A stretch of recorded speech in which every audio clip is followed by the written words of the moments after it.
বন্ধুরা, তোমরা কেমন আছো? আশা করি তোমরা খুব ভালো আছো। আমিও খুব ভালো আছি। আজকে তোমাদের ইলিশ মাছের রেসিপি করে দেখাবো। আর এটা কিন্তু ডিম আছে, দেখো ভর্তি ডিম পেটে। এই ইলিশ মাছ খেতে কিন্তু দারুণ লাগে, আর ডিম থাকলে তো কোনো কথাই নেই। আমি এটা হালকা করে একটু ভেজে তারপর আমি রান্নাটা করব। তোমরা দেখতে থাকো আমি কিভাবে করছি। আর এই ইলিশ মাছটা করতে আমার কী কী লাগছে দেখে নাও। আমার কাঁচা লঙ্কা আর সাদা সর্ষে এটা বেটে নেবো। বেটে নিয়ে তারপর আমি ইলিশ মাছটা রান্না করে দেখাচ্ছি তোমাদের। আর এটা হালকা করে ভেজে করব, আজকে কিন্তু কোনো ভাপা করব না। চলো বন্ধুরা, মশলাটা বেটে নিই। তোমরা দেখতে থাকো কী কী মশলা নিচ্ছি। এই যে দেখো বন্ধুরা, সর্ষে আর কাঁচা লঙ্কা এটা আমি বেটে নেবো। এটা আমি বেটে নিই, তারপর তোমাদের দেখাচ্ছি। বন্ধুরা দেখো, আমি ইলিশ মাছ রান্না করার জন্যে কড়াতে তেল দিয়ে দিয়েছি। আর আমি ইলিশ মাছটা একটু হালকা করে ভেজে তারপর আমি রান্নাটা করব। এটা ইলিশ মাছের মধ্যে ডিম হয়েছে, তার জন্য একটুখানি ভেজে নিচ্ছি। তোমরা দেখে নাও বন্ধুরা, এর মধ্যে হলুদ দিয়ে দিয়েছি, হলুদ আর নুন দিয়ে দিয়েছি। দিয়ে মাখিয়ে নিই, মাখিয়ে আমি হালকা করে ভেজে নেব। নিয়ে এটা সর্ষে কাঁচা লঙ্কা দিয়ে ঝাল করছি। বন্ধুরা দেখো, আমার কিন্তু সর্ষে আর কাঁচা লঙ্কা বাটা হয়ে গেছে। এবার আমার কড়ার মধ্যে তেল বসিয়ে দিয়েছি। তেলটা গরম হলে আমি মাছগুলো হালকা করে ভেজে তুলে নেব, তারপর আমি রান্নাটা করব। দেখো আমার তেলটা গরম হয়ে গেছে, আমি মাছগুলো একটা একটা করে দিয়ে দিচ্ছি। বন্ধুরা দেখো, আমি কিন্তু মাছগুলো দিয়ে দিয়েছি। আর আমার মাছের সাইজটা আজকে বড়ো আছে বলে সেই জন্য আমি তিনটে তিনটে করে ভেজে নিচ্ছি। প্রথমে এই তিনটে ভেজে নিই। দেখো ভর্তি ডিম, এই ডিম খেতে কিন্তু হেভি লাগে বন্ধুরা। ইলিশ মাছের ডিম ভাজা খেতে দিয়ে আর তেল দিয়ে ভাত খেতে দারুণ লাগে। আজকে কিন্তু আমি ঝালই করবো, তোমাদের ঝাল করেই দেখাচ্ছি। তোমরা দেখতেই পাবে আমি কীভাবে করছি। কিন্তু ইলিশ মাছের ভাজা বা তেল দিয়ে ভাত, গরম ভাত খেতে দারুণ লাগে। দেখো বন্ধুরা, আর এই কটা আমি ভেজে নেব। আমি এটা ভেজে নিই, ভেজে তারপর তোমাদের দেখাচ্ছি। বন্ধুরা দেখো, আমার কিন্তু এক পিঠ ভাজা হয়ে গেছে, আর এক পিঠ ভেজে নিচ্ছি। ভেজে তুলে নেবো, তারপরে যে কটা মাছ থাকবে ভেজে নেবো। ভেজে তারপর তোমাদের দেখাচ্ছি আমি কীভাবে রান্নাটা করবো।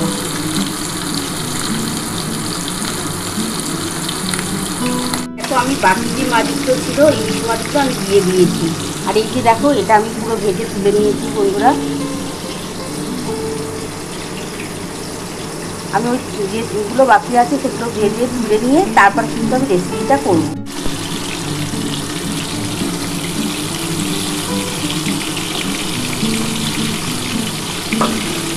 এখন কিন্তু বাজারে প্রচুর ইলিশ মাছ উঠেছে, তাই এখন ঘরে ইলিশ মাছটাই বেশি হবে বন্ধুরা। সবার ঘরে ইলিশ মাছটা বেশিই হবে। আর ইলিশ মাছ খেতে সবারই ভালো লাগে। তোমরাও খাও নিশ্চয়ই বন্ধুরা। আমি তাই আজকে তোমাদের ইলিশ মাছ করেই দেখাচ্ছি। বন্ধুরা দেখো, আমার এগুলো ভাজা হয়ে গেছে। বাকি যেগুলো ছিল আমি এগুলো তুলে নিয়ে তারপরে রেসিপিটা শুরু করবো। দেখো বন্ধুরা, আমার কিন্তু মাছগুলো ভেজে তোলা হয়ে গেছে। এবার আমি ওই তেলের মধ্যে সর্ষেটা বেটে রেখেছি, কাঁচা লঙ্কা আর সর্ষে ওটা দিয়ে দেবো।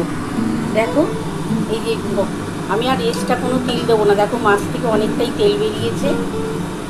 আর এই তেলের মধ্যে আমি সর্ষে আর কাঁচা লঙ্কা বাটাটা দিয়ে দিলাম। আমি এর মধ্যে অল্প করে একটু জল দিয়ে দিচ্ছি বন্ধুরা।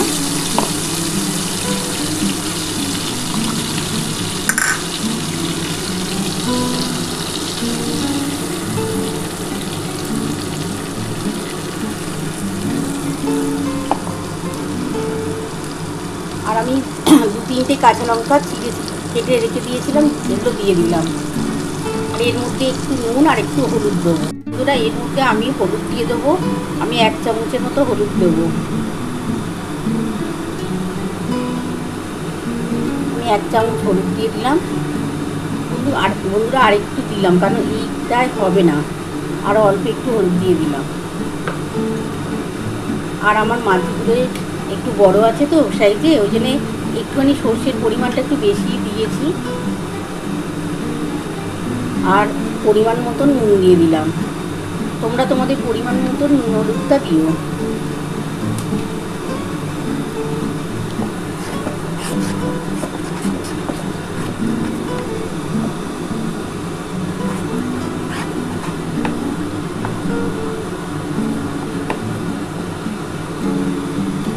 আমার ঝোলটা একটু ফুটুক, একটুখানি হালকা করে কষিয়ে না নিলে সর্ষেটা আবার খেতেও ভালো লাগবে না। তবে সব খুব বেশি কিন্তু সর্ষেটাকে কষাবো না, অল্প একটু ফুটে গেলে আমি ইলিশ মাছটা দিয়ে দেবো, দিয়ে আমি নামিয়ে নেবো। তোমরা দেখতেই পাবে আমি কীভাবে করছি। চলো বন্ধুরা, তোমরা দেখতে থাকো।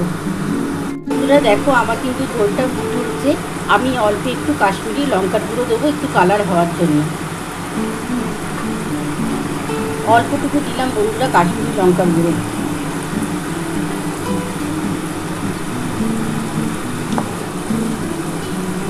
এটা কালার হওয়ার জন্য দিলাম, তোমরা নাও দিতে পারো।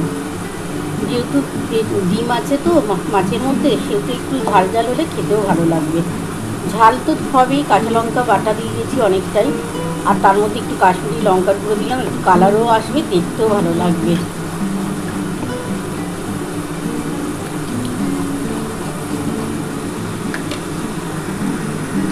এবার আমি অল্প একটু জল দিয়ে দেবো। বন্ধুরা দেখো কি সুন্দর রঙটা চলে এলো। কাঁচা লঙ্কার সাথে কাশ্মীরি লঙ্কাগুলো তোমরা দেবে বন্ধুরা, দেখবে খেতে খুবই ভালো লাগবে। খেতেও খুব ভালো হয় আর দেখতেও ভালো হয়, সব কিছু দিক দিয়েই পারফেক্ট হয়। দেখো আমার কিন্তু তেলটা ছেড়ে ছেড়ে এসছে। এবার আমি অল্প করে একটু জল দিয়ে দিলাম।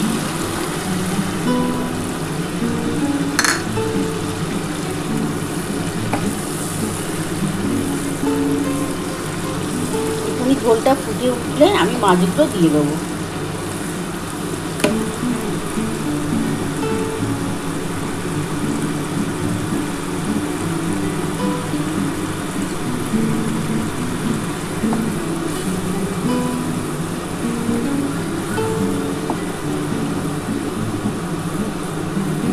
দেখো বন্ধুরা কি সুন্দর ঝোলটা ফুটে উঠছে, আর কালারটাও কি সুন্দর লাগছে। কাশ্মীরি লঙ্কার গুঁড়ো কিন্তু কালার দারুণ আসে বন্ধুরা। আমি আজকে কাশ্মীরি লঙ্কার গুঁড়োটা দিলাম, যেহেতু মাছের মধ্যে ডিম আছে, খেতেও ভালো লাগবে আর দেখতেও খুবই ভালো লাগবে, তার জন্যই দিলাম। তোমরা না দিলে না দিতে পারো, শুধু কাঁচা লঙ্কা দিয়েও করতে পারো। দেখো বন্ধুরা ঝোলটা ফুটে উঠেছে। এবার আমি ইলিশ মাছগুলো দিয়ে দিচ্ছি।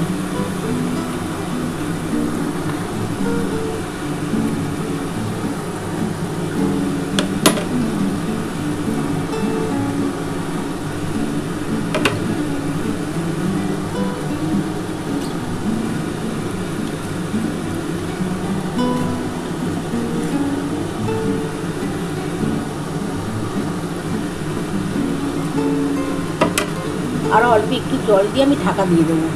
বন্ধুরা আমি এবার একটু ঢাকা দিয়ে দিলাম, একটুখানি ফুটে উঠলে তারপর আমি কিন্তু নামিয়ে নেব।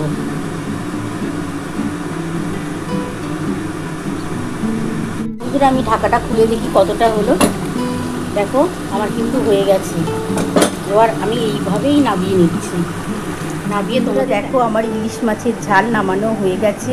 এটা কিন্তু আমি হালকা করে ভেজে করলাম, কারণ ডিম আছে পেটে, তার জন্য একটুখানি ভেজে নিয়ে করলে খেতে টেস্ট হয়। আর তোমরা যদি পারো তোমরা না ভেজেও করতে পারো, কিন্তু ভেজে করলে খেতে টেস্ট লাগে, তার জন্যে কিন্তু আমি ভেজেই করলাম। হালকা করে তোমরা ভেজে নিও। তোমাদের যদি আমার এই রেসিপি ভালো লেগে থাকে প্লিজ একটা লাইক সাবস্ক্রাইব করতে ভুলো না, আর কমেন্ট বক্সে জানিও কেমন হয়েছে। তাহলে এরকম আরও নতুন নতুন রেসিপি নিয়ে তোমাদের সামনে হাজির হব। Thank you.